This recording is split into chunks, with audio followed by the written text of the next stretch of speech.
അസ്സലാമു അലൈക്കും വറഹ്മത്തുള്ളാഹി. സുഇലൽ ഇമാമു ഇബ്നു തൈമിയ റഹിമഹുല്ലാഹ്. ഇബ്നു തൈമിയ റഹിമഹുല്ലാഹിയോട് ഒരിക്കൽ ചോദിക്കപ്പെട്ടു, അയ്യുഹുമ അംഫഉ ലിൽ അബ്ദി, ഒരടിമക്ക്, അള്ളാഹുവിൻ്റെ അടിമയായ ഒരാൾക്ക് ഏതാണ് കൂടുതൽ ഉപകാരപ്രദമായിട്ടുള്ളത്? അൽ ഇസ്തിഗ്ഫാറു അമി തസ്ബീഹു, പാപമോചനമാണോ അതല്ലെങ്കിൽ തസ്ബീഹ് ചൊല്ലലാണോ? ഇതിലേതാണ് ഒരടിമയ്ക്ക് ഏറ്റവും പറ്റിയത്? ഇസ്തിഗ്ഫാറാണോ, പാപമോചനം തേടലാണോ, അതല്ലെങ്കിൽ അള്ളാഹുവിൻ്റെ പരിശുദ്ധിയെ വാഴ്ത്തലാണോ? ഏതാണ് ഏറ്റവും നല്ലത് എന്ന് ഫാജാബ. അപ്പോൾ ഇബ്നു തൈമിയ റഹിമഹുല്ലാ മറുപടിയായി പറഞ്ഞു, ഇദാകാന സൗബു നഖിയൻ, വസ്ത്രം വൃത്തിയുള്ളതാണ് എങ്കിൽ, പരിശുദ്ധമാണ് എങ്കിൽ, ഫൽ ബുഖൂറു, അപ്പോൾ സുഗന്ധം പുകയിപ്പിക്കുന്നതും, വമാ ഉൽ വർദി, പനിനീർ വെള്ളം കുടയുക എന്നുള്ളതുമൊക്കെ അംഫഉ, ഉപകാരപ്രദമാണ്. വസ്ത്രം നല്ല വൃത്തിയുള്ളതാണെങ്കിൽ, ശുദ്ധിയുള്ളതാണ് എങ്കിൽ അതിൽ പനിനീർ വെള്ളം കുടയാം, അതേപോലെ തന്നെ സുഗന്ധം പുകയിപ്പിക്കുകയും ചെയ്യാം. അത് രണ്ടും ഉപകാരപ്രദമാണ്.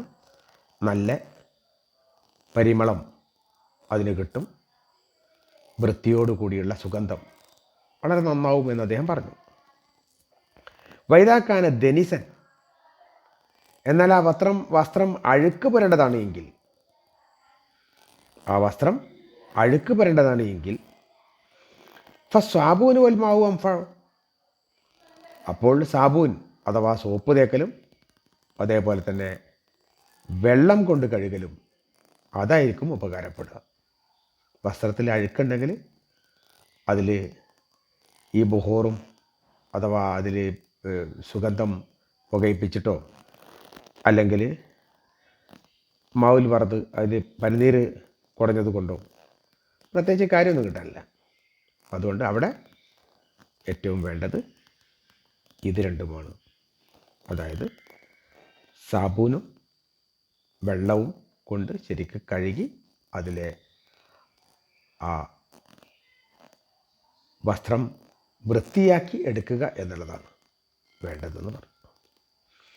എന്നിട്ട് അദ്ദേഹം ഒന്നുകൂടി പറഞ്ഞു, തസ്ബീഹ് ബുഹൂർ, ഈ തസ്ബീഹ് എന്ന് പറയുന്നത്, അള്ളാഹുവിനെ പ്രകീർത്തനം ചെയ്യുക എന്ന് പറയുന്നത്, അത് സുഗന്ധം പുകയിപ്പിക്കുന്നതിന് തുല്യമാണ്. ബുഹൂറുൽ അസ്ഫിയ, നല്ല ആളുകൾക്ക്, സജ്ജനങ്ങൾക്ക് അവരുടെ ആ നല്ല കാര്യങ്ങളൊക്കെ ചെയ്യുന്ന ആളുകൾക്ക് തസ്ബീഹ് ചെല്ലുക എന്ന് പറയുന്നത് സുഗന്ധം പൂശുന്നത് പോലെ, അതല്ലെങ്കിൽ സുഗന്ധം പുകയിക്കുന്നത് പോലെ വളരെ നല്ലതാണ്. അവരെ സംബന്ധിച്ചിടത്തോളം തസ്ബീഹ് ഏറ്റവും പറ്റിയതാണ്. ഇനി വലിയ ഇസ്തിഗ്ഫാർ പാപമോചനം എന്ന് പറയുന്നതോ, സാബൂനുൽ റുസാത്ത്, അത് പാപികളായ ആളുകൾക്ക് സാബൂൻ ഉപയോഗിക്കുന്നത് പോലെയാണ്. ഒരുപാട് തെറ്റുകൾ ചെയ്തു പോയ ആളുകൾ അള്ളാഹുവിനെ പ്രകീർത്തനം ചെയ്യുന്നതിന് പകരം ആ തെറ്റുകൾ പൊറുപ്പിക്കുകയാണ് വേണ്ടത്. പടച്ച തമ്പുരാനെ എൻ്റെ തെറ്റുകൾ പുറത്തു തരണേ എന്ന് പറഞ്ഞിട്ട് ആ തെറ്റുകൾ മുഴുവനും പൊറുപ്പിക്കുക എന്നുള്ളതാണ് പാപികളായ ആളുകൾ ചെയ്യേണ്ടത്. എന്നാൽ പാപക്കറകളൊന്നുമില്ലാതെ സദ്വൃത്തരായ നല്ലവരായ ആളുകളെ സംബന്ധിച്ചിടത്തോളം അവർ തസ്ബീഹ് ചൊല്ലുമ്പം, അള്ളാഹുവിനെ പ്രകീർത്തനം ചെയ്യുമ്പം അതവരുടെ അമലു സ്വാലിഹാത്ത് കൂടുതൽ പ്രോജ്വലമാകാൻ ഇട നൽകും. രണ്ടും ഏതാണ് പറ്റിയത് എന്ന് അവരുടെ ചെയ്തി നോക്കി, ഓരോ മനുഷ്യൻ്റെയും ചെയ്തി നോക്കി, ഒരുപാട് സൽക്കർമ്മങ്ങൾ ചെയ്തയാളാണെങ്കിൽ അവർക്ക് തസ്ബീഹ് ഒരുപാട് ഗുണം ചെയ്യും. എന്നാൽ പാപങ്ങൾ ഒരുപാടുള്ള ആൾക്കാരാണ്, ഒരുപാട് തെറ്റുകൾ പൊറുപ്പിക്കാണ്ട് എന്ന് പറയുമ്പം അയാൾ തസ്ബീഹിനേക്കാൾ കൂടുതൽ പ്രാധാന്യം കൊടുക്കേണ്ടത് തൻ്റെ തെറ്റുകൾ പൊറുപ്പിച്ച് കിട്ടാൻ വേണ്ടിയിട്ടാണ്. അള്ളാഹു എല്ലാ തെറ്റുകളും പൊറുക്കുന്നവനാണ്. തെറ്റുകൾ പൊറുപ്പിച്ചതിന് ശേഷം, അത് കഴിഞ്ഞതിന് ശേഷമാണ് അയാൾക്ക് തസ്ബീഹ് ചെല്ലാൻ സാധ്യമാകുന്നത്. ഈ നിലക്ക് ജീവിതത്തിൽ ചിട്ട വരുത്താൻ, ഓരോന്നും ചെയ്യേണ്ട പ്രകാരം ചെയ്യാൻ നമുക്ക് സാധിക്കണം. അതിന് അല്ലാഹു തൗഫീഖ് നൽകട്ടെ. വാഖിറു ദഅവാനാ അൽഹംദുലില്ലാഹി റബ്ബിൽ ആലമീൻ. അസ്സലാമു അലൈക്കും വറഹ്മത്തുള്ളാഹി വബറകാതുഹു.